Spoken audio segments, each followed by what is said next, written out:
Atma or Vishnu, and then you have Brahma, the creator of physical worlds, and Shiva, the destroyer, and Vishnu would be the preserver. Well, all these have their counterparts in Christianity. There's no difference. There is no difference at all. Krishna is Christ, Jesus is Vishnu, and Satan is Satanan or Shiva, and Jehovah would be Brahma. So it's all there. The names are different, but the teaching is the same.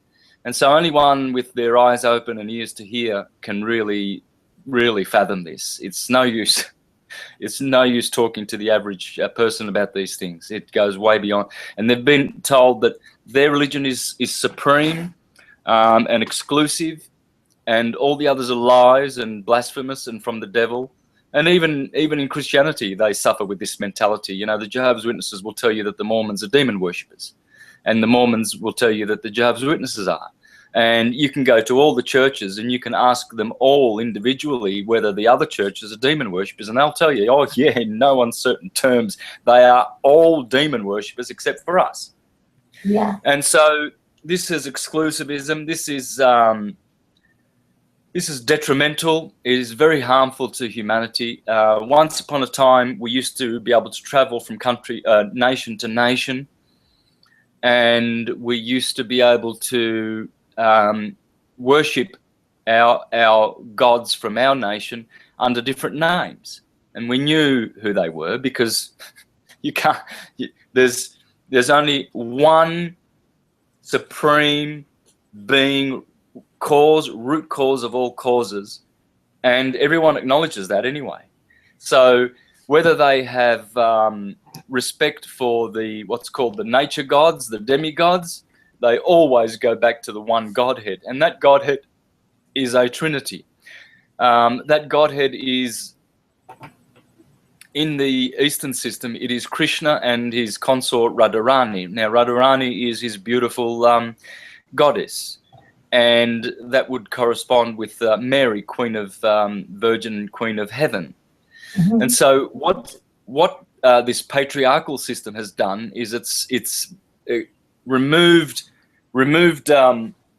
as there you go, you can see there Radharani, there she is behind the deer there, and there's Krishna with his flute, blue of course. Mm-hmm. And Radharani is the Queen of the Heavens. Now in Egypt that was Isis, in Rome that's Mary, Isis Mary, and this part of the Godhead has been removed, although the Catholic Church always acknowledges Mary, the Virgin, and that she's the Mother of God, etc., etc. They still have a patriarchal system where the feminine part has been either abolished or subdued, or it has been what's the word I'm looking for? There is a particular adjective that I want to use here, and I might recall it in a minute. But the point is that they did this to unbalance us, because what we are going to experience if we are true children of the Creator and returning back to the Godhead, we will experience what's known in the Eastern system as the sacred secret doctrine of indescribable oneness with difference. Mm-hmm. And that is exactly what we're destined to experience. Whereas by removing the goddess, what happens now is we have a god, boy god, and so only one area of our higher mind is activated, and that's the logical side, whereas the intuitive side, which is feminine, is not activated. And so what happens is, what we experience is difference only in this world, with a promise of being one with God, as all of the gurus are teaching, to to go to the white light and to be one with God, etc. That's fine, but that's also a kind of spiritual suicide.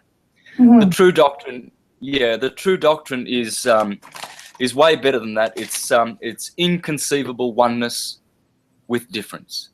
So in other words, as John 1:1 says, and the Word was God, and the Word was with God. So all other creatures and all other beings are with God at the same time being one with God. And so this is what's at stake, Zanny. It's what's at stake is our ultimate destiny. We can go beyond the white light. We can go beyond the void, which a lot of teachers called Mayavadis are teaching, because they are teaching about Maya and the illusion, and that we are already God, and so we don't need to do anything. There's no service required. Whereas the scriptures all teach that there's only one true way of knowing the Creator, and that is surrender and service. Whereas they're not teaching this, and the reason being is because going to the white light is risky. There one can be returned to this plane. And so if they can harvest, if they can indoctrinate a whole world into believing that you go to the white light or any other thing short of our true destiny, which is to return to the Godhead, to be one with and to be with the Godhead, they will always have good little slaves here on earth to harvest their energy from. And that's what they've been doing for thousands of years. They've learned how to create demons or egregores, which are thought forms and emotion forms. These are self-created entities. We do it all the time. We all create our own demons. But what Rome has done is they've created composite egregores, or more powerful egregores through communion of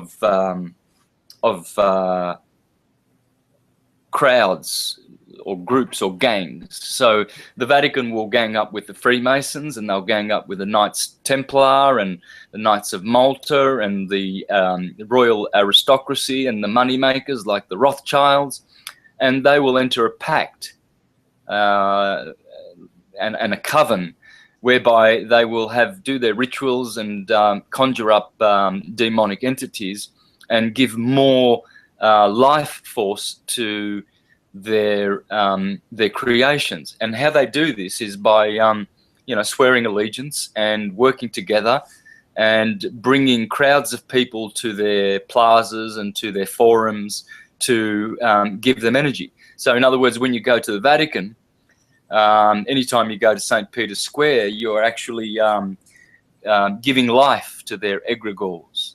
And so their demonic war machine, the military-industrial complex that needs bloodshedding at all costs, is supported by unsuspecting, half-cocked, half-witted taxpayers who are supporting this system. And that's what it means in the scripture to be worshipping demons. Anyone who is worshipping demons will be rewarded accordingly. And that will be to remain in realms of suffering, birth, death, misery, and material existence. There is only suffering on this plane to certain degrees. Some people suffer less due to good deeds, but in between little moments of bliss and moments of enlightenment and joy that we have, probably 3 seconds every day on average, the rest is full of suffering and misery and doubt and fear and guilt and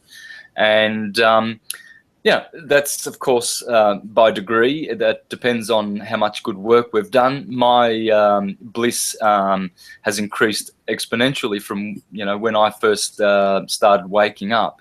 So, and I know you yourself will probably concur with that. As we awaken more and more, our bliss factor increases and the suffering diminishes. Nonetheless, you cannot escape the suffering.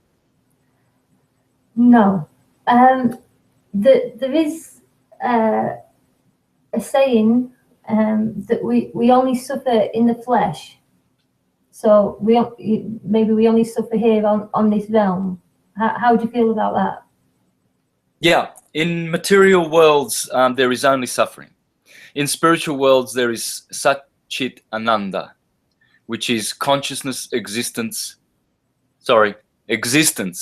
consciousness, and bliss. Sat, Chit, Ananda. And I write that down. Such. yeah, S-A-T, C-H-I-T, and then A-N-A-N-D-A, Ananda. And of course, this is the nature of Krishna, the Supreme Personality of Godhead. And this is our true nature and all that our soul desires and craves for, which is to be liberated. Yeah. Would you say that, you know, all the ailments that we suffer are a result of society, you know, being forced into the cities and the towns and living on top of each other and abiding by, you know, their rules? Yes, it is. The whole idea of cities is to create civil citizens. They all share the same root, and that root is slavery. Citizen, civil. This is all Roman slavery, dressed up to sound like we're all so clever. You know, we're part of a functioning city, but it's all slavery. We are controlled in those cities. We are told what to do. We are told what to think. We are not allowed to express certain opinions. Certain truths are not tolerated. They want their truth. They want their conditioned truths only to be supported.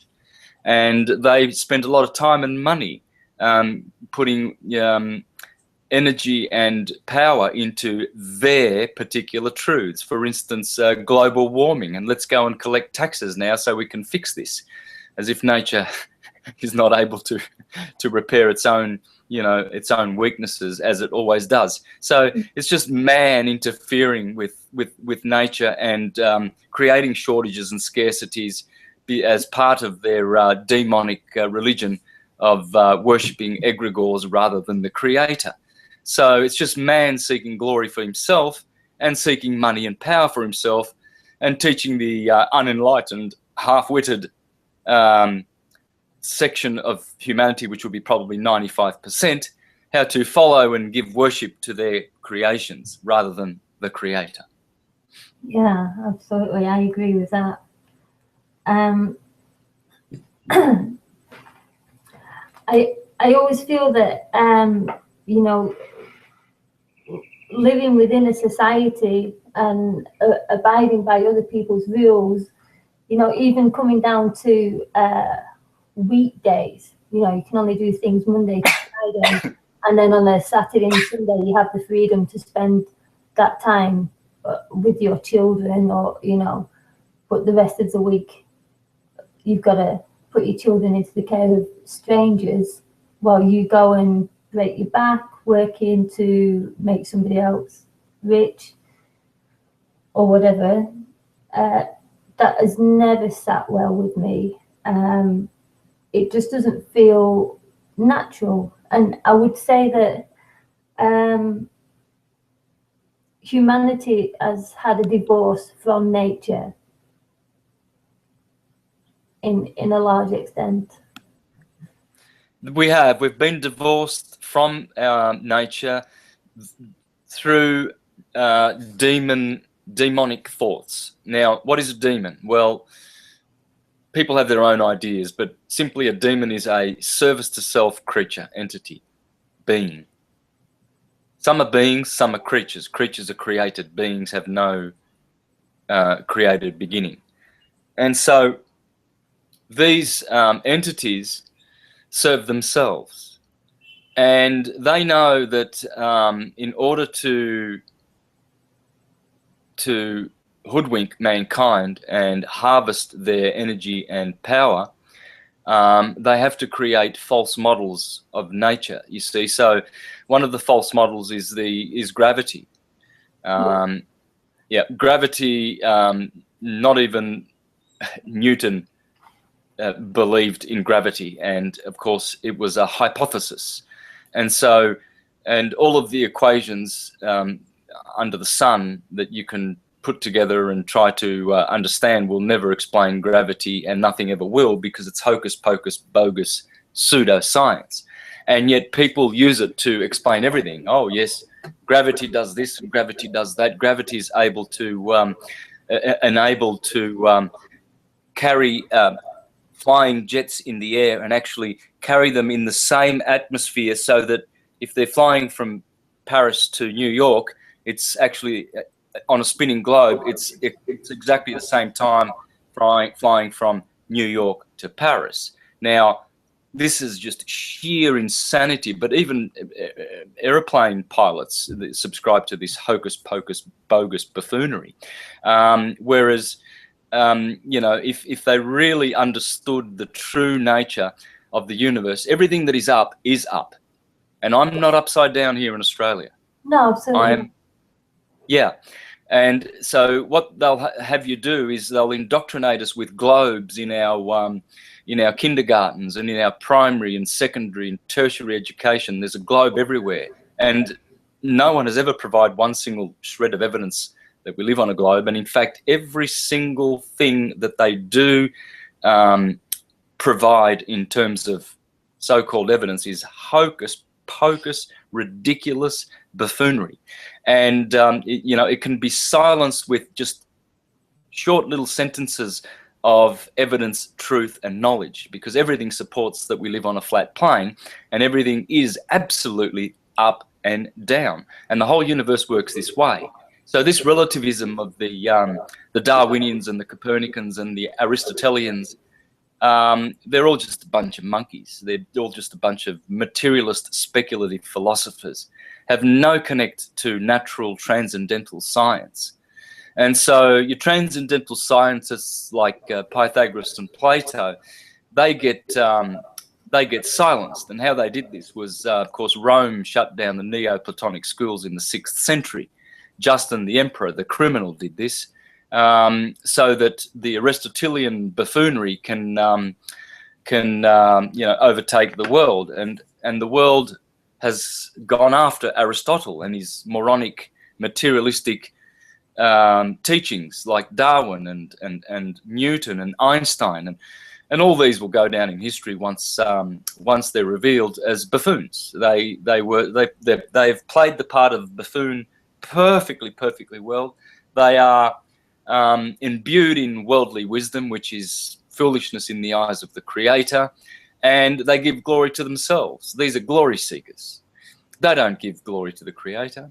They don't care to. They want the glory for themselves, and that glory will be removed from them, and they will be put to shame. They will be written. Their names will be written in the book of shame for all of eternity for the disgraceful harm that they've done to humanity, for teaching such ridiculous stupidity that we live on a ball and I'm upside down. And it's funny that my body is actually being sucked onto this 1,000-mile-an-hour spinning ball hurtling through space at 67,000 miles an hour. Horrendous stupidity, and people just go after this madness. And yet, you know, little butterflies will flutter by and just not pay any attention to the gravity that keeps me sucked to the earth. And so, but we've all been sucked in by it. We've all been drawn in by the lies, because the bigger you tell them, the harder people fall. So, so my purpose in life is to, you know, bust all the fictions, as I call it. I use an Australian colloquialism, and to deflate this Humpty Dumpty globe and Santa ball and buffoonery, and bring back the ancient sciences. And all the scriptures concur with the geocentric model. The Bible is replete with flat Earth truth. In fact, if you'd like to, I can share you some of those scriptures with you. Absolutely, yeah, go ahead. Yeah, great. Well, Psalm 24:2, for he has founded it on the seas and established it on the floods. So it's known that the Earth, the terrestrial part of planet Earth, planet Earth, is sitting on waters. I mean, even the erroneous ball model teaches that. Psalm 33:9, for he spoke and it was done, he commanded and it stood fast. That's the earth. In other words, it doesn't move, it stands fast. Yeah.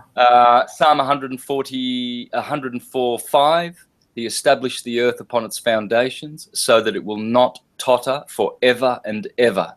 So the foundations of earth are founded firmly, and it will not move or totter forever and ever. Here's another one. He stretches out the north over the empty place and hangs the earth on nothing, because the earth is hanging in a torus field. And see, all of these torus systems all around the universe are hanging upon nothing. And this is in the book of Job 26:7. Job 28:4-7. Where were you when I laid the foundations of the earth? 1 Samuel 2:8. He raises the poor from the dust and lifts the needy from the ash heap. He seats them with princes and has them inherit the throne of honor. For the foundations of the earth are the Lord's. On them he has set the world.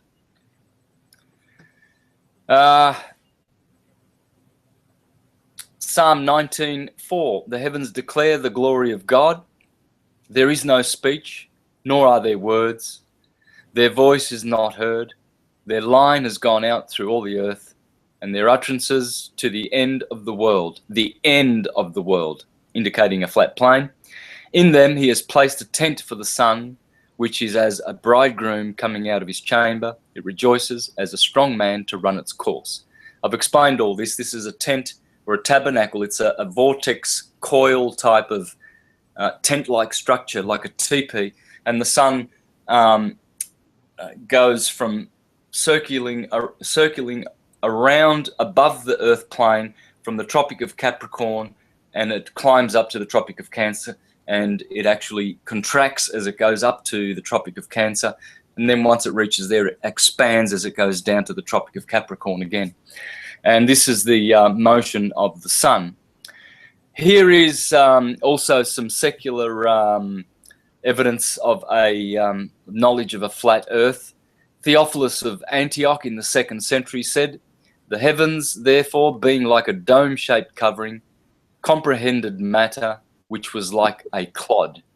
So there you go again, speaking about this wonderful vault or firmament above the earth.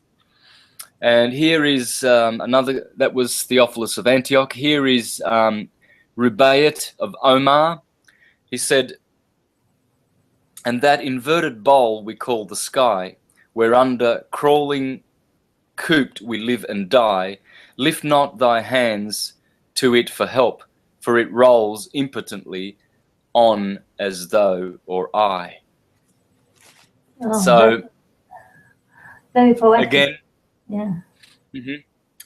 The Sumerians said the boundary between the primeval sea and the earth was a solid vault within which was the gas-like atmosphere. The stars, planets, sun and moon were embedded in its solid vault. So this concurs with all the evidence today that we are finding that the stars are actually embedded in a vault-like firmament above our heads, only a few thousand miles up. And this is why the constellations of the sky do not change shape, and there's no parallax observed.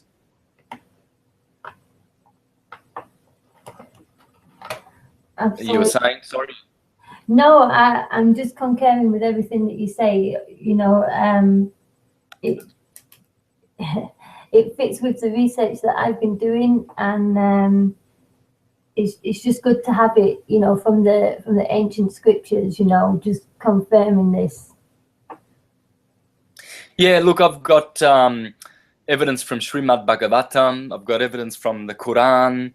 The Bible is full of this. This is just a handful of these scriptures that indicate that the earth does not move. It will not totter forever and ever. The Quran also talks about the creation of the earth, and when the Lord made the earth, that it was. Oh, hang on. Sorry, there's someone at the front door. Just Okay, one moment. Yeah, you get that.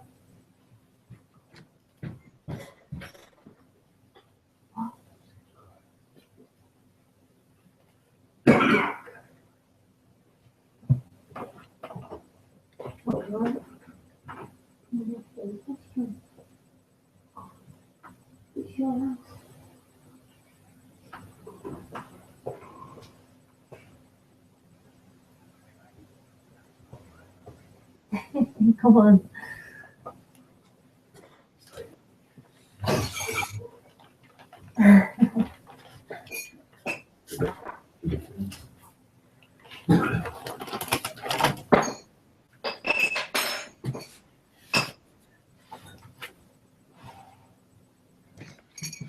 Yeah, sorry about that. Was that the Jehovah's Witnesses? No. They wouldn't last long at my door. I'd be teaching. I used to be a witness for 30 years, knocking on people's doors, trying to save them to God's kingdom. Yeah. How did Yeah. it?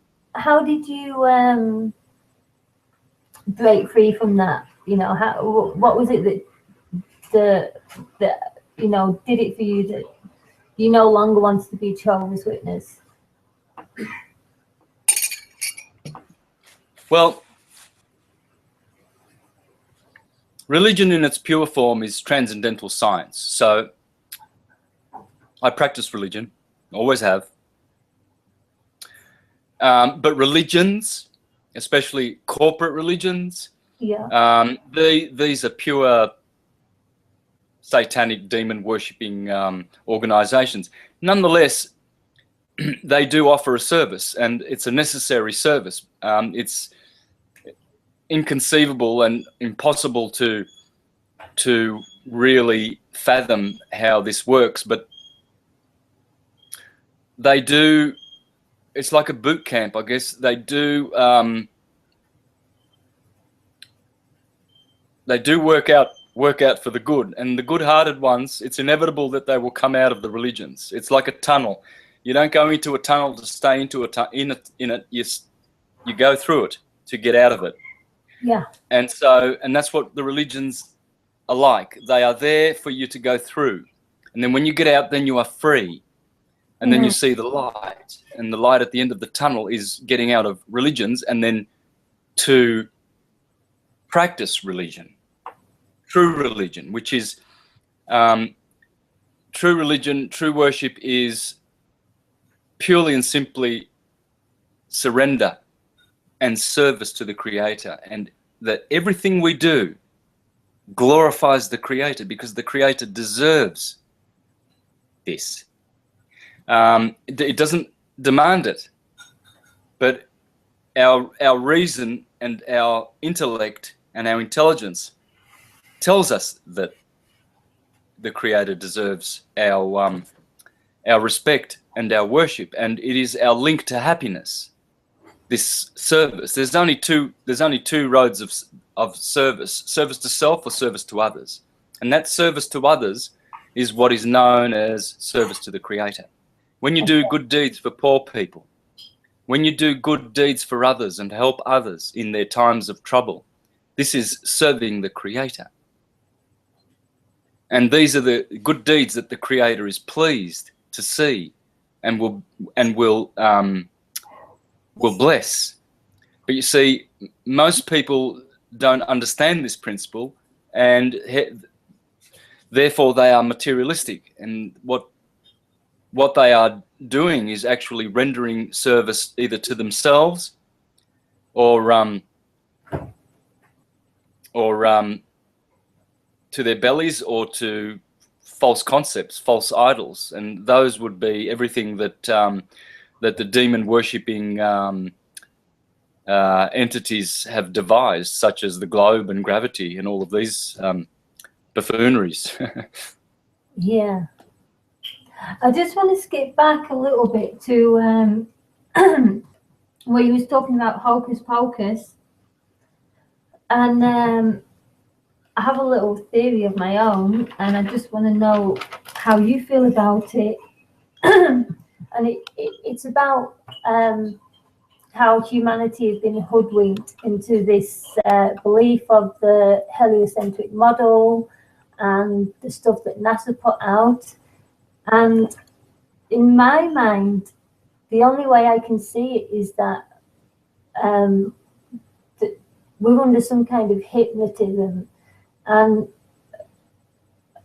is it possible that there are some kind of spells in the words used to bring us under this hypnotism of, of this belief of the heliocentric model? What was the question? Sorry, just quickly. Are there some kind of spells in the words used to bring us under some kind of hypnotism of the heliocentric model? Yes, see, the ancients knew, the good ones, the transcendental scientists like the Neoplatonists and the Hermetists, not the Aristotelian buffoons of material, speculative, empirical philosophy. They knew that the sun is the ruler of the solar system, but they knew that the Earth was the center, so it's geocentric, you see. And it's probably what the G inside the compass and square of Freemasonry is really, really indicating, that in the center is Gaia, Pangea, or just Gaia, our mother. She is, yeah, Earth is like it is a form of Isis. The moon is another form of Isis. The Milky Way galaxy is another form of Isis. So everywhere there are different expansions of Isis, our mother, Radharani, who is here depicted in this Vedic artwork here. And this Godhead of Krishna and Radha, Christ and Mary, are the root and cause of all phenomena, and they are personal gods. They're not impersonal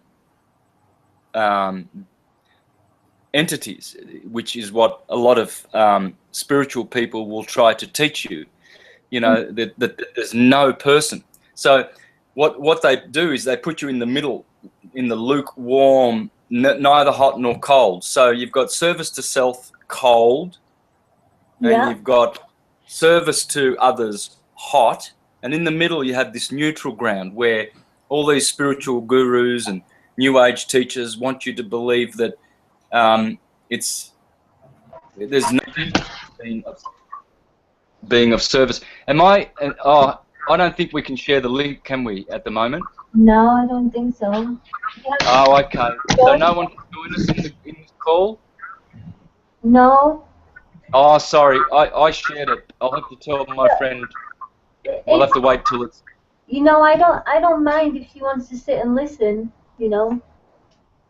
Yeah, just perhaps turn the video off or something and the audio muted. I'll tell her. Hang on. It's muted. I can see the audio's muted, so. Okay. But yeah, welcome, friend. All right, because I wasn't sure. I thought maybe you could listen in. All right. So what we have is... what was the question again, please? The original question was, is humanity under some kind of spell that helps this hypnosis of us falling for the heliocentric model? Yeah. The powers that be, they know the true nature of the cosmos. Mm-hmm. Let's make no mistake about that. It is in their interest to manipulate the cosmologies. Now, someone like me who is reasonably well read, all my life I've been a a studious studier of the Bible, Eastern books, and I've been aware of the geocentric model of my life. So when people say, oh, how long have you been a flat earther, or how long have you known about the flat earth? Since I was a little boy. I remember laughing at the people who believed in it as a Jehovah's Witness. Oh, how silly they are. You know, now we know it's a globe. We just know it, don't we? There's this knowing, perhaps it comes from kindergarten, where we saw the little globe there next to the teacher's, you know, on the teacher's desk there. That's probably where we think we know it from, but we don't know it. We know nothing. No. We are totally ignorant about this beautiful world that we live on. So it's their interest to dupe us and to steal our true heritage from us. So yeah, I've known about the flat earth for years and years, and laughed about it all the time, you know, because of the indoctrination. But if we were all less indoctrinated, and we didn't go to school and everything like that, and we just had all our books, we had Bhagavad Gita, we had Srimad Bhagavatam, the Bible, and Quran and everything like that, we would never have fallen for it. Never, ever. Because they only speak about a flat, stretched out earth, and the Bible always talks about the ends of the earth. And the good news of the kingdom shall be preached to the ends of the earth. And I have built the earth to be founded, and it will not totter forever and ever and ever. It is immovable. The scriptures, the Bible is full of this. It's full of it. And nowhere does it talk about a sphere. And yet people insist that it speaks about a sphere. They insist out of their own ignorance and stupidity. Whereas the Bible only speaks about a circle and a plane, and how immovable that it is. And if anything, it indicates that the sun is moving. You know, things like the legend of Joshua, how he stopped the sun and he lifted up his rod and he prayed to the Lord and he said, please, you know, please let the sun stand still. Well, there you go. Why would it need to stand still if it was already standing still? Obviously because it's not. Exactly. Yeah, so yeah, we have been hoodwinked, and we've been hoodwinked not by people like you and I. This is why we cannot accept so easily this lie. And I see intelligent people who have suspended their intelligence, who will not even look at the evidence, which is bountiful, that we live on a flat plane, simply because of this indoctrination. Now, I find that this is the nastiest religion that I have ever seen. I've seen how religions hurt people and cause them to want to hate you for saying something contrary to what they believe, but this is the big one. This is the one that indoctrinated people just absolutely will defend without a shred of evidence that they live on a ball, and yet they will defend it, it seems, to the death. They will pull out a gun, they'll shoot you in the head, they will stab you in the face with a knife to defend this globe. It's incredible how much of a grip it has on I've seen it. I've got hundreds and hundreds of dud syncretists who were once syncretists who now you know, I've had to unfriend, who have unfriended me, and they're off with the Santa ball and you know, in the Humpty Dumpty globe, and they're gone, and they're following their demonic religion. You know, they're not prepared to consider the evidence. The reason why I have gone back to the ancient traditions is because I have done my homework, and I have done it extensively to the nth degree, and I'm totally 100% satisfied and convinced and know that we live on a flat plane. Our eyes alone tell us that. You know, everywhere you go, you can stand on the highest mountain and you'll always see the horizon at your eye level. That can never be on a ball, no matter how big the ball is. You can have the biggest ball in the universe, it will always curve, and the horizon will never, ever come up to your eye level. And yet you can go to Mount Everest, you can go 40, 50,000, 60,000, 100,000 feet, high in the sky, and you will always see a flat horizon coming up to your eye level, which indicates that this disk goes on probably forever. Yeah. Not forever, but as far as we can tell, as far as we can see, you know. Yeah. If we lived on a ball, then the horizon would have to fall away from us. No matter where you lived on that ball, you'd be at the highest point, and the horizon would fall away from you in every direction. And you can do this on a simple computer generation. The higher you go, the horizon always rises to eye level if you're doing it on a flat plane. And if you're doing it on a ball model, the horizon will always fall away from you. Always. No matter how big that sphere is. And yet we live on supposedly a globe with a diameter of about, I don't know, 12,000 miles, but supposedly the circumference is 25,000 miles. Yeah. Now, that's very, very small, really. That's not. Thank you. I always thought that seemed just way too small. It is. And this, you should, airplane pilots, I get people writing to me saying, "Oh, Santos, I've got a pilot friend, and he says you've always got to correct the nose for curvature of the Earth." BS. Because if they were flying at 600 or 700 miles an hour, they would have to be dipping constantly, not correcting every now and then. No, no, no. This is buffoonery. They would have to constantly be flying downward to cope with the slope. Constantly. They would never, ever, ever once lift their nose to level off. They couldn't afford to. It would be constant. I mean, I've got one thing, just the one thing that just blows the ball out of existence and proves conclusively that it is a dud, buffoon, hocus pocus, bogus pseudoscience monstrosity. One thing, and that is all of these images we have of the star trails of the North Pole. Yeah. People don't think. They don't think. That cannot happen unless we are firm and that is moving. Exactly. Because if you're on a ball, so this is how stupid people are. They just do not think things through. I'll just grab. Hang on one tick. I'll just grab a round object here.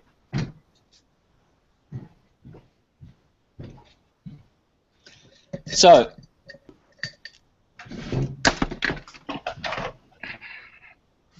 Grapefruit. Grapefruit, yes. Yep. Perfect. And so here's the North Pole, supposedly. The axis of the Earth is running through there. And it's tilted, supposedly. Yep. So here's someone over here in Italy. And this smart individual, he's about, what, 37, 40 degrees south of that North Pole, and he puts his time-lapse camera on, and he's sitting there at night 10 hours, and so with the rotating ball, he starts here, and then 10 hours later he's over here. Yeah. And yet he has got a perfect. What they show, what the camera shows is there's Polaris, the North Star, and you see all the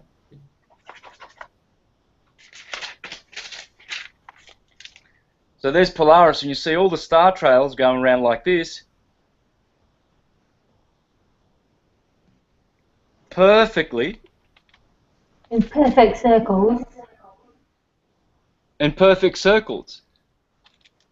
That is a moving roof. The only way you can get that is if your axis, your camera, is right on the North Pole. It has to be taken from there in order to get that effect. Because Yeah. if you're over here moving, if you're moving around a ball that is spinning, those stars, they're not going to do circles. They're going to be doing trails horizontally. Absolutely. Horizontal trails. They have to. See, people just don't think things through. There's a million of these things that can just debunk the globe. It is truly demon worship at its worst, and people just bowing down to these and defending it. And they'll defend things like we went to the moon. Yeah. I mean, you have to qualify to go to the moon. If people only read their sacred texts, they will know that only qualified spirit beings can go to the moon. No clumsy astronauts in clumsy space. In tin cans and silly spacesuits. Yeah. Yes. It's all a fraud. It's massive mind control to manipulate people's deceptions. And people ask, oh, well, so what? I don't care where I live. It's like this is how stupid people are. What does it matter whether we live on a flat plane or a globe? I don't care. There's more important things. More important things? You know, it's like the cow at the abattoirs. You know, it's got all this hay to eat, and it's sitting there going, wow, I don't care if I'm running out in the grass. I don't care where I am. I've got this grass to eat. 10 minutes later, they grab that cow by the ears, drag it up the ramp, and then put a bullet in its head, and then start cutting it up to pieces and sending it to the supermarket so we can have barbecues. That's what's going to happen to all these idiots who are asking, oh, what does it matter where we live? This is how empty people are. Oh yeah, go and watch Liverpool beat Manchester United, please. You know, go and pay $50 to eat that demonic food that they have there, and watch these demonic spectacles to give more worship and glory to more demons, so that you can. Yeah. Well, the scriptures tell people that people who live like that will go to hell. You know, and hellish places are there waiting with open arms for them to receive these people who, you know, what does it matter where we live? we need to know where we live. We need to know where we're from in order to understand where we're going. That's my view. Yeah, these people have been sucked in by the New Age buffoonery, and they're waiting for the Galactic Federation of Clowns to come in their space vehicles to save them. And the Galactic Federation of Clowns doesn't exist. It's a crock. There is only us, and there is only the Creator and angelic beings, and there's no space people coming to save us, and there's no federations of buffoons out there saving us. We save ourselves. We, with our intelligence. Yeah. Why can't people say, well, hang on a minute, I'm going to let my own intelligence, which is Christ within, save me? Why? Why are they deferring and waiting, sitting back going, oh yeah, but we've just got an email from the Galactic Federation, and they've got all their spaceships hiding behind the moon now, and they're going to just pop out one day, and of course they never do come, but one day they will, you know, just wait. And so you've got these churchgoers are waiting for some buffoon historical Jesus to come from in the clouds, and then you've got these New Agers waiting for the spacecraft to come and save them, and no one's thinking about saving their own butts with their own intelligence because they're too stupid and too much fluoride and too much who knows what they've done. I mean, I'm dumb. I know I'm dumb. I'm as stupid as I'm just dumb, and yet I know these things. So whatever little shred of intelligence that I've got, I must be applying it, because they're obviously not. Yeah. Not even the shred that they've been granted by the Creator are they putting to good use. And this is sin. This is a crime, not to use your intelligence to think for yourself.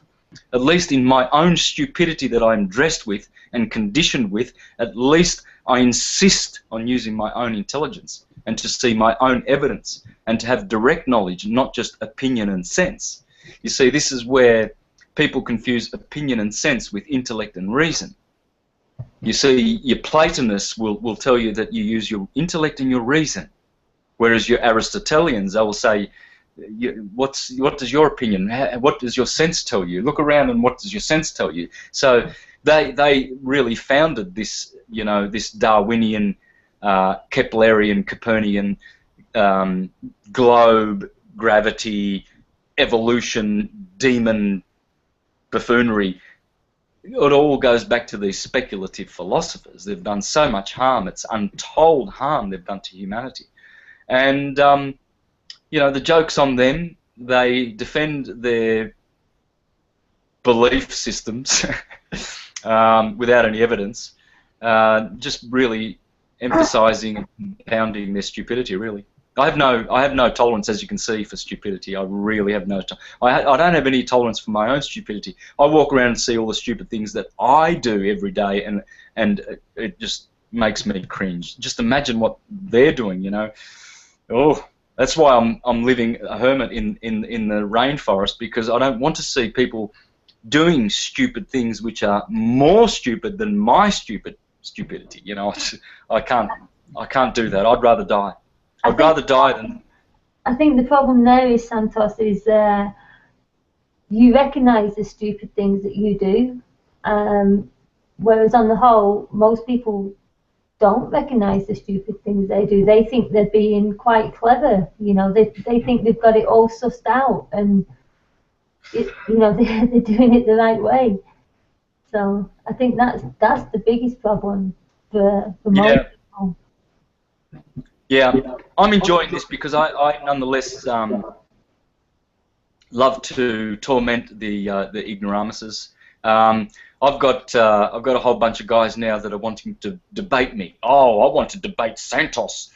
You know, they don't want to offer any help to humanity with evidence and real proofs. They just want to have a debate, you see, because basically they see that I'm getting the attention of intelligent people, and well, they get nothing with all the efforts that they're putting out. Buffoons like Danny Wilton, for instance, he's infatuated with NASA cartoons, you know, of the Orion Nebula. Well, these are clearly... Sorry? NASA cartoons. I mean, the whole space program was sold to humanity purely on cartoons. When you go back to the late 50s, early 60s, that was just all cartoons, you know, and it was sold to the gullible masses that this is how we're going to get to space, this is how we're going to get to the moon, and it was just children's cartoons, nothing more. Yep. Know? Yeah, here's a guy who's devoted all of his energy, and he's got a following of many, many clowns, of course, that follow. It's the blind leading the blind, and they want to debate. Now, I think to myself, there won't be a debate. Does Christ debate with Satan? The scriptures say there is no communion with Christ and Belial. What have I to do with these morons? It's like going to kindergarten to try and teach children that there isn't any Santa Claus.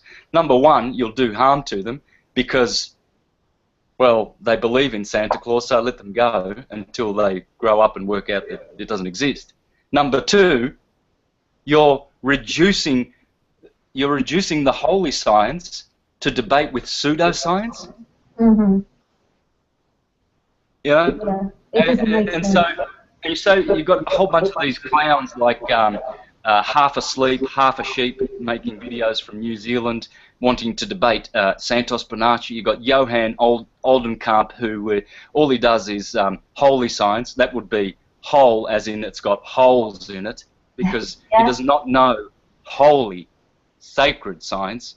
It's holy, as in it's got holes everywhere. I never had much respect for that moron anyway, because he is basically is a meat eater. He's a dog eater, and they're all dog eaters. That's what Bhagavan calls meat eaters. Their brains are polluted.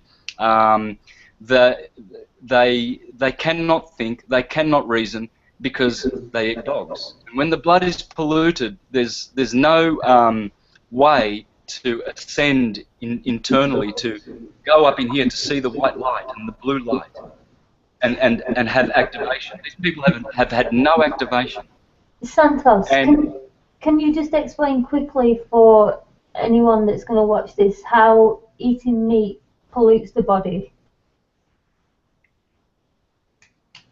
yeah, well, there are particles of blood in the meat, no matter how much it is cleaned. And these particles of blood combine with the human blood and pollute it. The blood, the scriptures tell us clearly that the soul of the animal is in the blood. So when you take the meat of an animal, you are actually taking that blood, not only physically but also etherically. You're consuming the etheric atoms of blood. That is the etheric counterpart of the physical, because molecule for molecule, every molecule that makes your body in the physical world, you have another molecule in the transcendental world. And so your other heart, your other self, your etheric self, is actually the spirit being which has molded your physical being. And so when you eat animals, you are actually ingesting their karma, their fears, their way of thinking. And so what happens is that flesh pollutes the blood, and you cannot ascend to use this cerebrum. You use your solar plexus. And the solar plexus is the animal mind. And so it receives pictures. It does not receive, it's not a two-way mind that is self-reflecting. So they don't have that power of self-reflection so well. And what they have only is they have a very fully cultivated, fear-based animal mind. And you cannot go to God. You cannot ascend to the Creator with that mind. And I would suggest that you'd need 7 years of not eating the flesh of animals in order to cleanse the blood and to make it pure for ascension. Yeah. At least 7 years. I mean, eating meat actually has never felt right to me. I spent many years from being about 10 to 16 as a vegetarian, and then I fell off the wagon, and recently again I've gone back to not eating the dead flesh of animals, and I already feel so much cleaner, so much healthier, and more connected, to nature again. So syncretism came to me after I stopped eating animals 7 or 8 years ago. It wouldn't have come to me without it. There's no way. You cannot get the blessings of syncretism when you're eating animals. You can't get any kind of stuff working up here at all. It's all polluted. And sure, they've got their intelligence, but it's limited intelligence. It's animalistic. It's materialistic. They can only see materialistic complex concepts. They cannot think on the spiritual plane.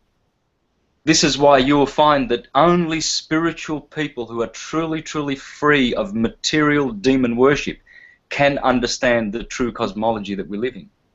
This is why I know automatically I don't have to debate with meat eaters and dog eaters, swine eaters, about, their buffoon, heliocentric crock. I don't have to do that. I don't have to degrade this holy science. I will forever be lifting it up and praising the Creator. They give praise to their own bellies. See, they want a debate because they want some glory. They want to see if they can humiliate Santos, the chief syncretist in the world. You see, this is what happened to Marsilio Ficino and Giordano Bruno and Giovanni Pico della Mirandola when Rome wanted to stop him teaching syncretism and vegetarianism and philosophy and transcendental science. He went down to Rome to debate with him. They poisoned him. You see?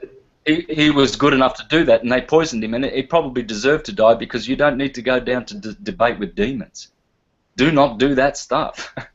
No. That's so harmful to everything. You keep this sacred science clean, and you do not give it to swine. You debate with swine, you're giving it to swine. And these people are swine, and they don't know it. I feel sorry for I love them. But they are more stupid than they can possibly imagine, and their hearts are full of swine meat. This is why the Muslims and the Jews will not touch swine. They'll give it to the dumb goy, and they'll have it for, you know, breakfast, a bit of pig's bum, bacon and eggs. Oh, what are you having with your cappuccino there, Mr. Sophisticated, in your lovely little smelly cafe? Oh, just a little bit of pig bum with chicken period called egg, bacon and eggs. Oh, how smart we are. Neither of these foods should be even given to the dogs. Not even to the dogs should be eating that food, let alone humans. The stuff that humans are eating is just incredible. Incredible. Shows their stupidity. They go to the supermarket and come back with frozen chunks of cow's bum, they've got chicken bum, they've got pig's bum, they put it in their freezer, and they spend a lot of electricity keeping those bums all nice and frozen in their fridges so that they can eat these animal bums. You are what you eat. Mm. I sound like a pretty angry guy, don't I? No, I think you sound like an intelligent guy, to be fair. I just think you have your stance, and you stand by it, and, you know, thumbs up to that. Yeah. The honest truth is I have enough love for all of humanity and enough forgiveness for all of humanity. I mean, that's obvious. I've done all my work for free, given it for free online. I never ask for any support, any money, any kind of anything. I just give that stuff away to illuminate people. And I've got enough forgiveness for them, but my anger is directed only to people's false egos, which is their stupidity. This stupidity should not be tolerated, and I will always, always be singing and crying this from the rooftops, and I will always expose the stupidity of the world. We've had stupid men and women now, like your Hillary Clintons and all of these, you know, emasculated men, women, trying to prove some sort of power trip and everything like that, and support their demonic Copernican teachings, and we've tolerated them for too long. You know, we should not even allow people like Barack Obama to open his mouth. No. There should be a some kind of a device closing their mouths until the day they die for the stupidity that comes from the vomit that comes from their mouths. Hillary Clinton's, Malcolm Turnbull, the Australian Prime Minister, all of these buffoons. These are criminals stealing money from unsuspecting dupes, teaching them about balls and gravity and all kinds of satanic and misfit, erroneous stupidity, and people just swallow that up like it's all true. Yeah, they just eat it for breakfast every day and then go and spread the word themselves, and it's very harmful and detrimental to humanity as far as I can see. Yeah. Well, you know, I mean, pig's bum for breakfast. So when they hear swine speaking, they can't tell. Oh, there's a globe and there's gravity and it's all magic and it sticks all the boats to the bottom of Australia, but it can't stick the butterflies. And it's funny how we're spinning at 1,000 miles an hour at the equator, and yet all of the floating continents don't propagate towards the centrifugal thrust, which is centered at the equator. They're all over the place. It's funny how that doesn't happen, but it's gravity. Oh, what a magic word it is. And the world has gone after it. A magical force that holds the millions of tons of ocean water to the earth, but yet it lets bugs fly in any which direction. You know, it lets smoke rise. You know, it lets the water vaporize. It just doesn't make any sense at all. It's hogwash, basically. Of course, it's not supposed to make sense. It's supposed to be indoctrinated, inculcated, and it's the educations. It's not illumination. No. All of those words to me. I ran away. I ran out of school at the age of 15. I was out of there. Yeah, me too. And yeah, and I went to pick tobacco. I went to pick tobacco because that's what we had where I was growing up, was tobacco. And my father had a lemonade factory, so I worked in my father's lemonade factory, and I was thinking of all the poor fools that were at school, and I was free. So yeah, and so I just bought all my own books and did my own study at home. You know, and I learned more in one page of one book than I learnt in 3 years of all years that I was at school. You know, so yeah, this indoctrination, this inculcation is very severe. I see. I would have thought that people had more intelligence than what they've displayed. I just see people very, very stupid. I mean, I think one of the most dangerous things that they do is, you know, teaching 7, 8-year-olds that they're more intelligent than their ancestors. You know, oh, you know, so many years ago they all believed the world was flat, ha ha ha. But now we know different, you know, and you know much more than they did then. You know, how is teaching an 8-year-old that they're more intelligent than their ancestors going to help them? You know, it's not. Yeah, that's right. So, in other words, just burn Srimad Bhagavatam, burn the Bible, burn the Quran, burn all these sacred texts that are teaching geocentric, flat Earth, firmly fixed, non-moving, non-rotating. Just get rid of that, and let's go with Copernicus, who said in the foreword of his book, this is for Johann Oldenkamp, the guy who teaches the science with holes in it, called the Holy Science, quite appropriately, the moron.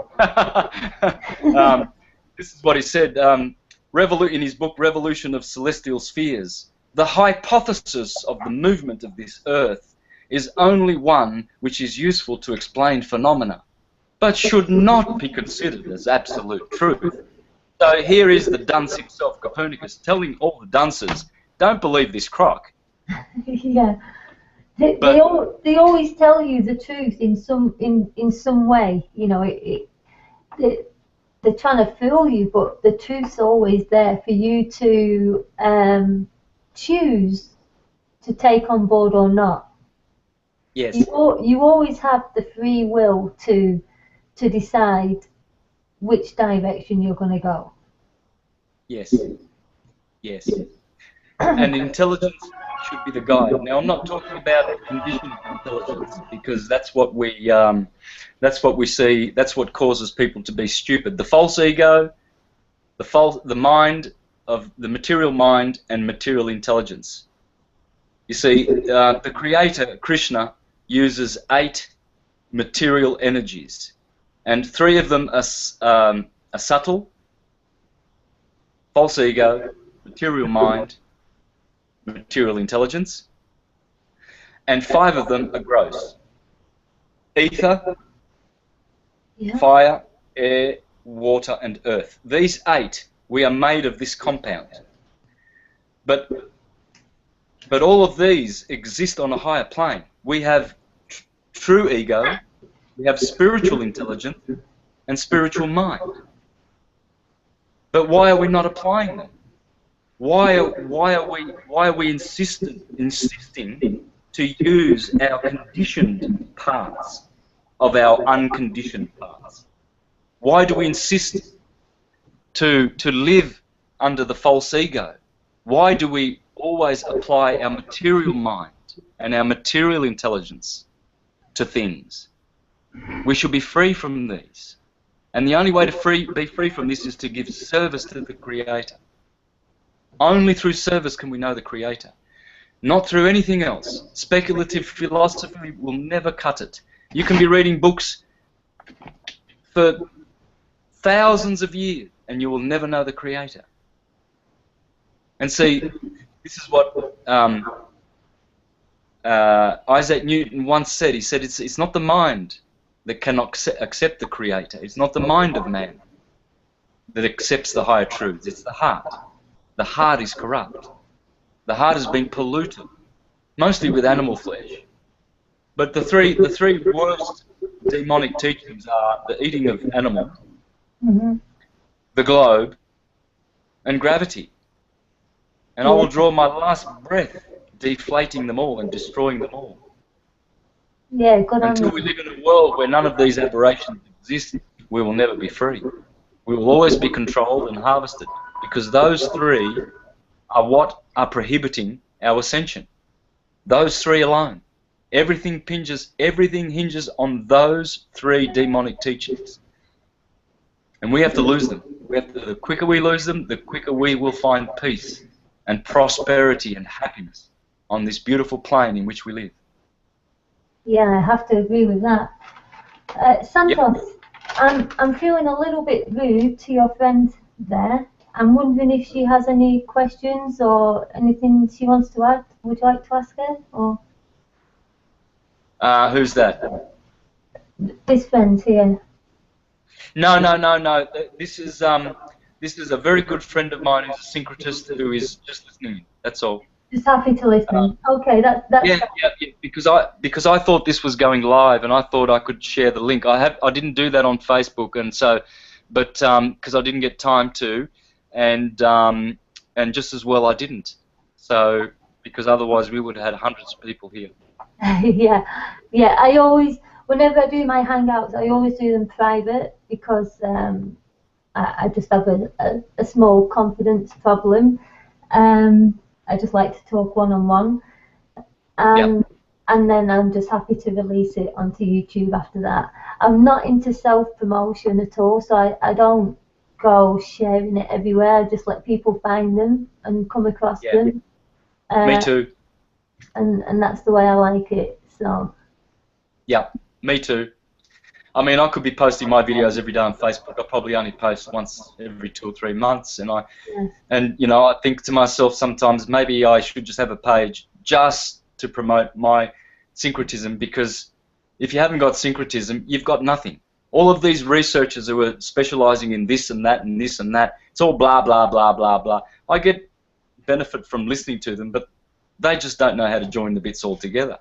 You know, for instance, when some people talk about astrology, they go on about this 13th sign. Oh, and then the heliocentrists came along and they introduced 12 signs and destroyed the 13th. Bull. The 12 system is timeless. It's always been 12. So when I hear these idiots, I think, oh, please, you need syncretism. Please, everyone listening to this, just study syncretism. Without syncretism, you know, diddly squat, diddly squat, diddly. Nothing. Only syncretism is our path to ascension, salvation, and true intelligence. Until you're a syncretist, you're a dunce. You're a dunce until you know syncretism. You must know the wave. And I'm saying this with love. I was a dunce before I knew it. I'm saying it with love. You are pure dunce unless you know syncretism. Get to know the sine wave. And even though my presentations are based on the heliocentric model, it doesn't matter. The information is all good there. It's all good. It's all because it's all based on the sine wave. It's not based on a flat Earth or a globe Earth or a square Earth or triangle. I never did that. I did not do that. I based all of my information on the sine wave. And the sine wave is there, it's intact, and it is how you understand syncretism. And without syncretism, all of these researchers, even some of the flat Earth guys, you know, some of them are Christian and they're teaching their Christian perspective. Some of them are not Christian and they're teaching another perspective. And they've all got it wrong. Some people are teaching, for instance, that Pythagoras was the first bowler.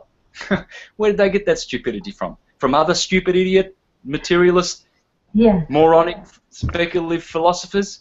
who tried to bring down Plato and Pythagoras because they were the true ones, and to elevate Aristotle so that we can be fooled forevermore. These people have to do their research and find that it's Aristotle that was the moron who taught about the ball. Pythagoras would never teach such ridiculous stupidity. He was a transcendentalist. He wasn't a holy science with holes in it, a la Johann Oldenkamp, the poor misled fool. Sorry to name names here, but these are people who deserve it. This is not people who, in any way, have any kind of intelligence that deserve any kind of respect. And I do it lovingly, because once they come back into the fold of the true ancient teaching of cosmology, then they will be respected once more. But until such time as, you know, they pay attention to cartoons like Danny Wilson and his cartoon shop, he's got a whole following of people and a YouTube channel based on NASA cartoons and the Orion Nebula. And every day it changes. You know, every day it's new, but Danny manages to see a monster in there. Oh, look, this is a monster, and his eyes are saying that that we come from the Orion Nebula somehow, or whatever. You know, whatever buffoonery he wants to say. All these people are like, you know, I've seen those there's the seals at the zoo when you give them a fish. Yep. Give us more clown cartoons, Danny, master of buffoonery. Give us more cartoons. Everything NASA does, all of those images, that's all cartoons. That's all the blue marble. That's the Humpty Dumpty blue ball. Yeah. No one lives on ball. You see, but half-cocked, half-witted people, they look at NASA's images of of Jupiter and Mars, and they think that those are actually balls too. Instead of buying their own telescopes, looking for themselves and seeing that those things are not terrestrial bodies, they are not balls. No, absolutely not. I don't know if you've ever seen Ashley Webster's channel on YouTube. She's been doing a lot on stars through telescopes, you know, and what they actually look like. Look nothing like giant suns in the distance. You know, they are these magnificent, beautiful lights in the sky that are full of geometric shapes that change and always changing. You know, so beautiful and magnificent, and so close to us. You know, not billions of miles away. So anybody listening, you check out Ashley Webster's channel, because she's really done some good work on that. People just seem to turn to NASA and expect the truth, even though it's just a show.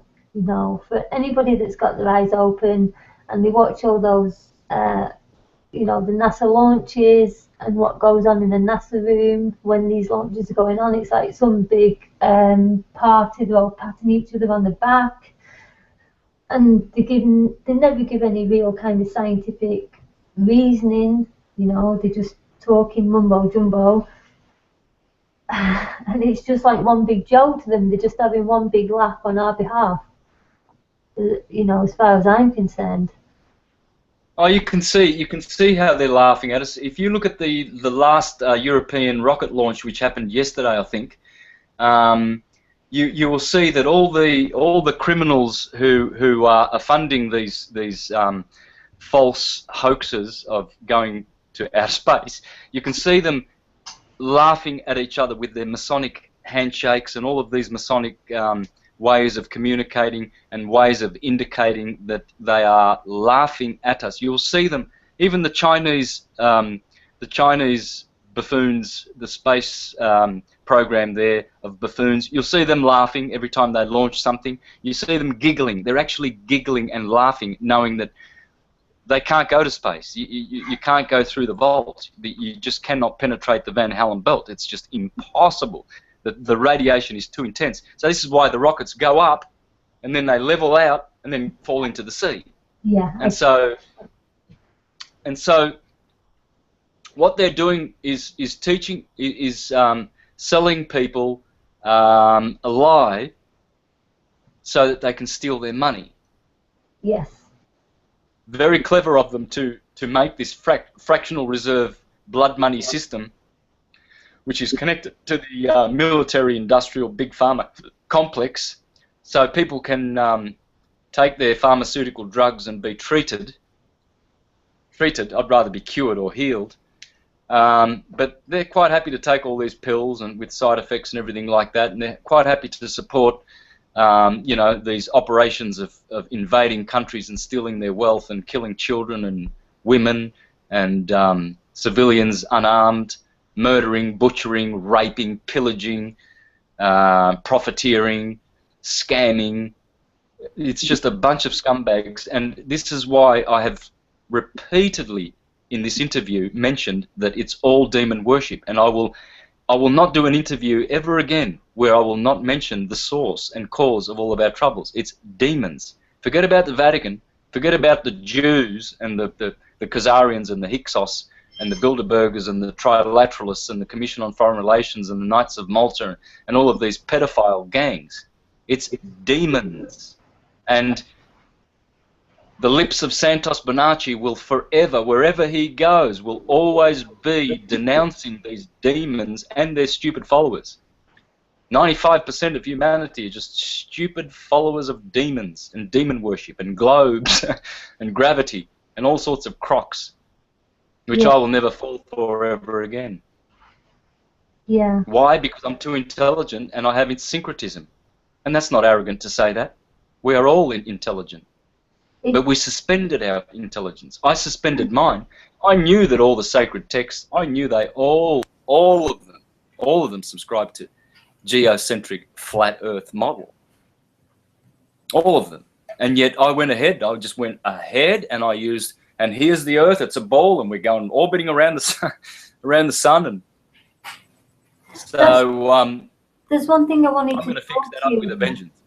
Because in some of the presentations I've seen that you did, and you know, you were using the heliocentric model, there was always this sidereal time, you know, where we're supposed to be coming into the time of Aquarius or whatever, but we're not because of whatever.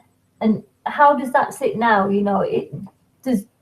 In my mind, I expect all that sits a lot sounder now, you know, that we're all on the level and we realise everything's spinning around us and we're not spinning around the bloody universe. What do you say about that? Yeah, look, all of this relativism, doublespeak, you know, that up is not up and down is not down, it comes from demons. Hillary Clinton, that's a demon. Don't ever think that someone like Hillary Clinton is just a normal woman with empathy like you and I. You must understand, these are Nephilim demons. They themselves are demons and they promote their demonic teachings. So children here in Australia, you know, they go to the zoo with their mummy and daddy, and their mummies and daddies are so stupid that they will even encourage them to think, oh yeah, we're upside down and gravity's sticking us up, you know. We're all stuck by gravity and we're upside down in Australia because we're in a ball and we're spinning. And the little children have to do mental acrobatics and suspend their own intuition and have cognitive dissonance for the rest of their lives with this buffoonery. And the adults subscribe to it. The children are indoctrinated by this filth. And it's all putrid demon worship. And I am here to vanquish demon worship and demon teachings forever. That's my job. And I don't care if I have to do it alone. I don't care if anyone supports me. I don't care if I have to block every single friend that I've ever had. Even if it's my mother, even if it's my son. I will draw the last breath exposing these three putrid demonic teachings of meat-eating, globe-worshipping, and gravity-adoring buffoonery, because those three are our only impediments to true peace and security. once we get rid of these aberrations, and I ask all intelligent people to join forces with me. I don't care if you don't, but I offer the invitation, because one day you don't take up the invitation, you're going to look like a real proper buffoon, dunce / moron, because you believed that you're living on a bowl. Fancy that. Fancy that. Intelligent human beings believing such filth. You've been convinced to ignore your own senses. You've been convinced to leave common sense behind. You've been convinced there's no up or down, when that's the easiest thing to prove, you know, that there is an up and a down.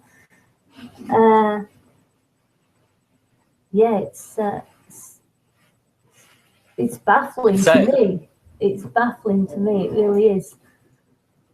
It's very, very sad. At the same time, I get enjoyment from seeing all the half-cocked, half-witted pretenders of truth. You know, everyone wants to be well, I'm a truther. I'm in the consciousness movement. They're eating meat.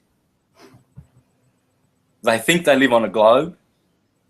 They believe in gravity, something that Newton or no one else believed in, but just tongue-in-cheek sold it off to all the goy dupes. Yeah. And they're truthers. I will expose the half-truthers. And they've already been exposed and put to shame. Your Danny Wiltons, your Johann Oldenkamps with their pseudoscience, science with holes in it.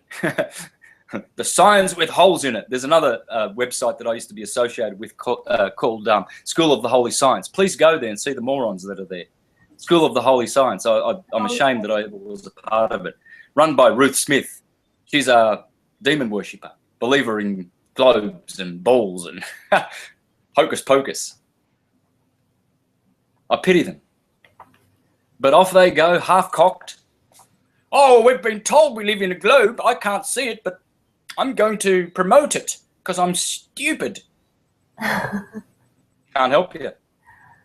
No. I've offered intelligence to people through the sacred books, you know. I've offered them through Plato's words. None of this is mine. I'm not original. Everything I teach comes from the sacred scriptures, but they don't want a bar of it. They love NASA. They love the globe. Yeah, people worship NASA, and above that, people really worship gravity. You know, it's like gravity is a god to people. You know, it just bewilders me. Yep. Time for all of us intelligent ones who use the higher intelligence, not the material intelligence. Remember, there are two. There's the 8 material energies of the Creator, 3 being subtle, 5 being gross, and they have their spiritual counterparts. And we are the ones that are to reactivate those. You see, Jesus spoke to Nicodemus and he said, unless the Son of Man is lifted up, you can never go back to heaven and you cannot be born again. And we must be born again in our true intelligence. We must trust the Holy Scriptures, not the school of the holy science with holes in it, or the holy science of Oldenkamp's holes with holes in it, a bucket with holes in it. Not that science, pseudoscience. They've only got pseudoscience to offer. Because I know for a fact that they have not read this, that they have done superficial reading here and there, a little bit on the internet, and they think they're experts. Whereas me, I've devoted my whole life to the sacred texts. And I trust the sacred texts. And the sacred texts, geocentrism. Everything else is demon worship. I'm interrupting you here, Santos, but when you say born again, can you just define that for me? Like, do you mean born again in this realm here, or on a higher level? Both. But being born again means simply just to not be spiritually dead. See, Jesus said, let the dead bury the dead. And then in another verse he says, do not marvel at this, for the hour is coming in which the Lord will call all those in the memorial tombs, and they will awaken. Those are more memorial tombs. It's not necessarily the graves, it's your body. You see, when you put your arms out stretched, you are in the shape of a T. Your body scribes the letter T, the Vitruvian Man of Leonardo da Vinci. Yeah. This is the great secret. This is a tomb. Tommy, you are entombed. This is why you have an anatomy. Yeah, I get that. And so you have been baptized in death, and you have forgotten your true self, who dwells forever with God.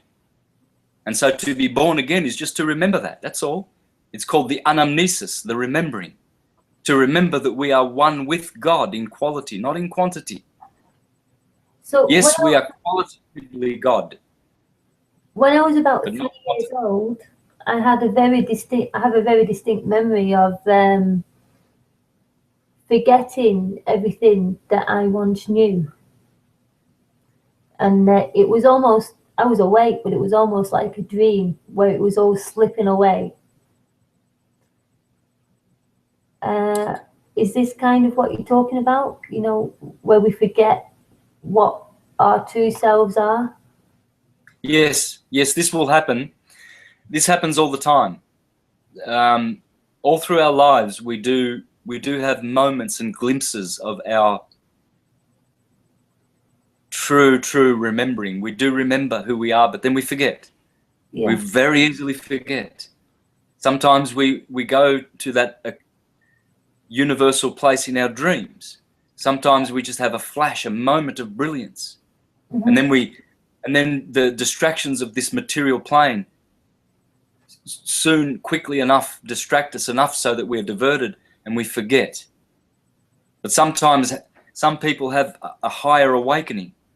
You see, most of these half-truthers, they haven't had an activation. They haven't had a Kundalini activation. Unless you have a Kundalini activation and you've done the good work, alkalizing your body and meditating and bringing that energy up so that you see the blue light up here and all of your head is filled with blue light luminescence. Unless this happens, forget about it. These are half-truthers. I know that these people, these names that I have named, they have never had an activation, because otherwise they would be more intelligent and they would go back and trust the ancient texts which tell us that we live on an immovable, non-rotating plane. Only those orbs, those spheres, what we call spheres or stars, are moving. We are not moving. The earth does not move. It is firmly fixed and it shall not totter forever and ever and ever and ever. This is a non-moving plane. Yeah. And so when you know this, then you start, and then it also, and knowing this also, it's like a catch-22. It actually activates more Kundalini awakening. It's when you merge syncretism with geocentrism, with transcendental holy science, not science with holes in it, a la Johann Oldenkamp selling, used car salesman. I'm just going to interrupt you. I'm just going to say goodbye to my husband. He's off to work. Just be one moment.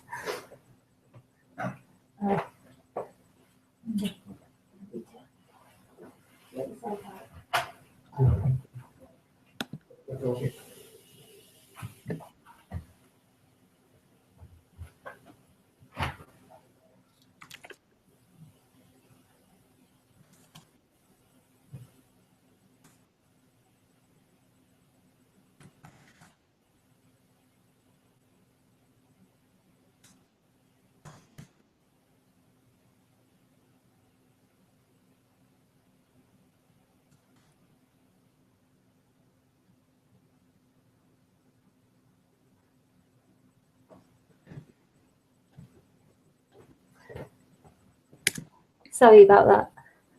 No problems. Yeah, so my husband's off to break his back for another man. So yeah, that's the sadness of life here. Yeah.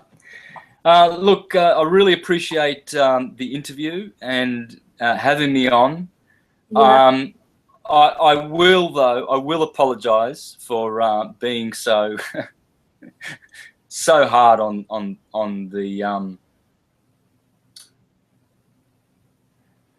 the unintelligent ones. And all I wish to say is, you do have the intelligence, everyone.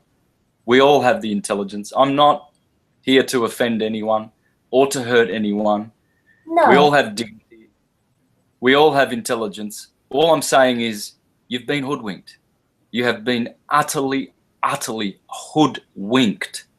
Repent from this stupidity. Anyone who's listening, repent. Do not listen to these controllers. Do not listen to institutions. Do not listen to Rome and all their lies and the double-speak people who tell you that up is not up and everything is relativism. It is not.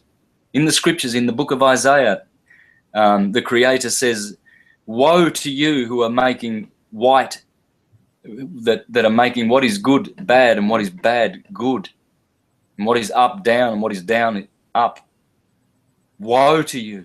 Woe to these people who are teaching this filth. We all have the intelligence. We've just suspended it. My anger is toward this. My fight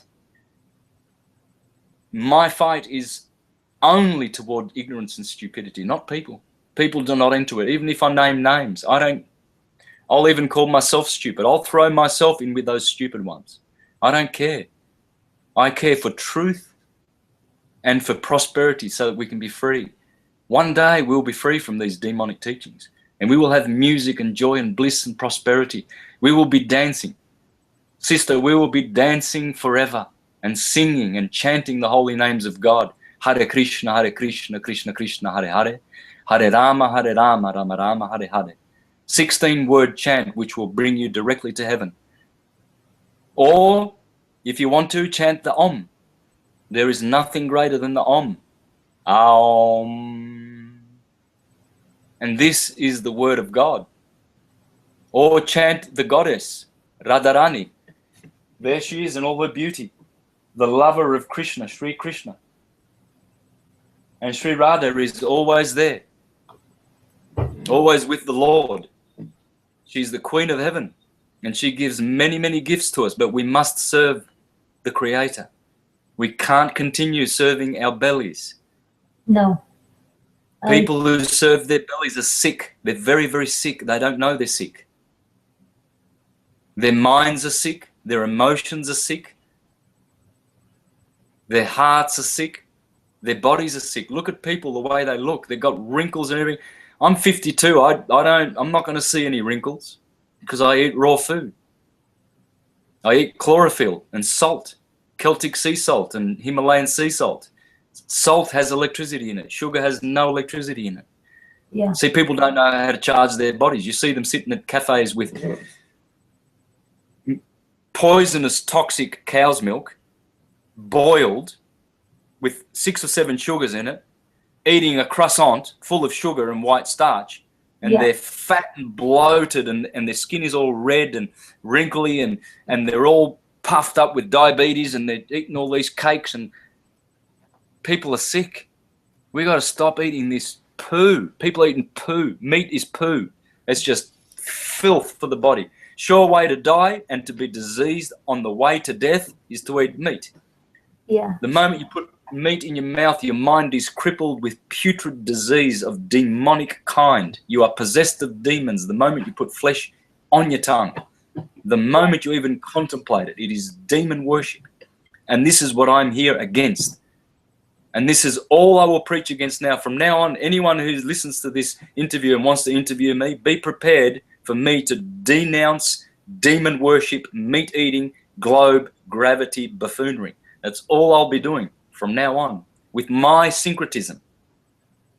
You see, all of these Danny Wiltons, they just have envy for someone like me. Why? Because I have syncretism. And what have they got? Cartoons. Oh, here's a little cartoon of the Orion Nebula. And here you go, all my other little demon worshipping club fans. Give me a like. And they all liking him, you know, like the seals in, give me one more fish. Yeah. Flip, flip, flip. Another trick. And they're all dancers. I Blind mean, leading blind. Yeah, absolutely. Blind leading the blind. I mean, not on the same level, but in the same realm. You know, if I was to post something on Facebook where, oh, I'll post my dinner on Facebook. This is what I'm eating tonight. I don't do this, but for example, I get, you know, like 50, 60 likes.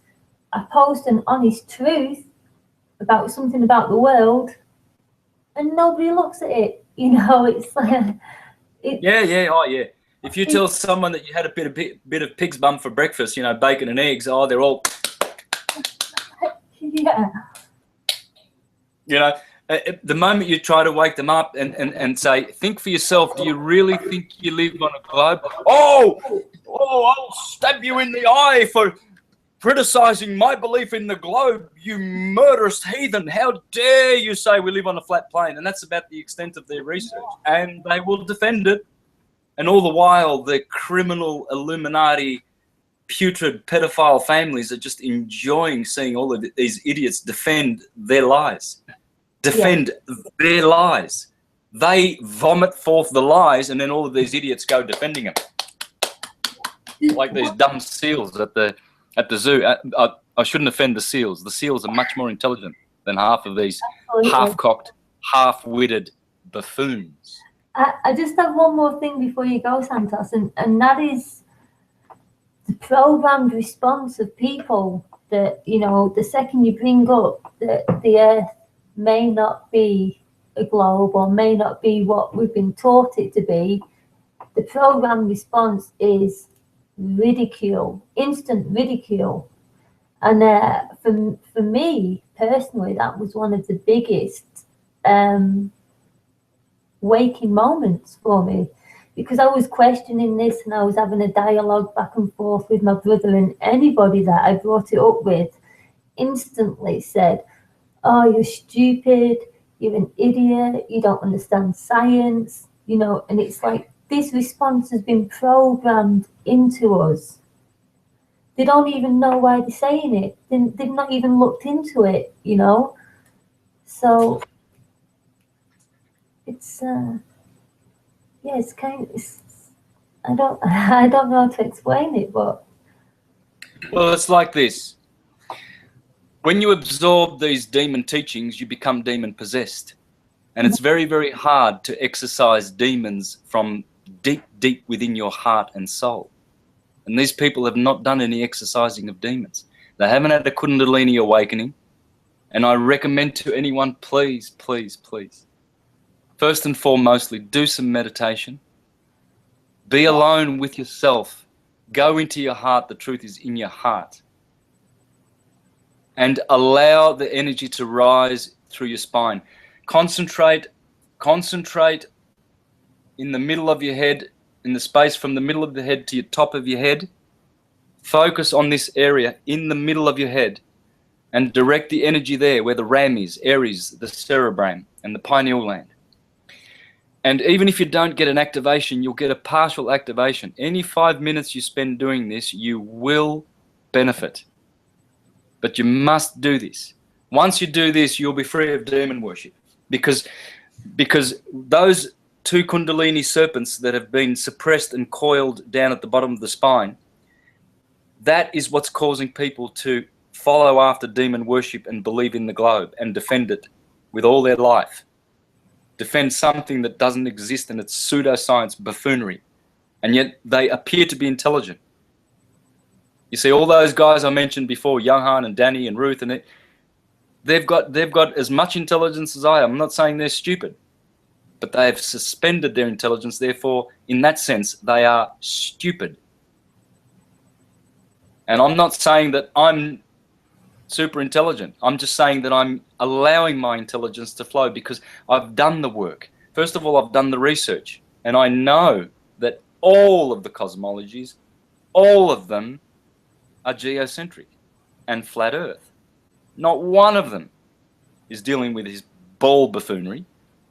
Secondly, I've done the meditation, I've had the activation, and I know this. I don't believe it. These people are believers. Belief is good. if it's not belief based on pseudoscience. Belief is only good if it's based on direct knowledge.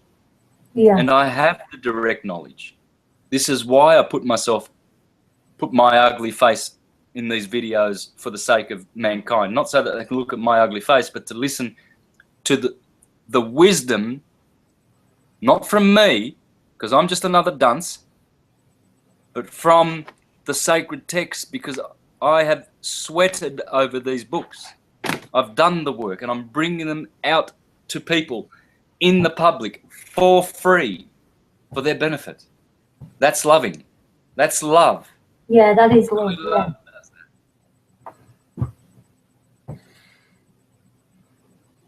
Wow. Santos, I must go because my children are going to be waking up any moment, but I have to thank you for giving me the time and such an expert talk over the subject. Hopefully sometime in the future we can do this again, if you're happy to do that. Anytime. And I'll be in touch. So I'm gonna wish you well and have a good day, the rest of your day, and we'll speak again. Thanks, Annie. Take care. Until next time. Until Much love. next Omnia time. vincit veritas. Thank you.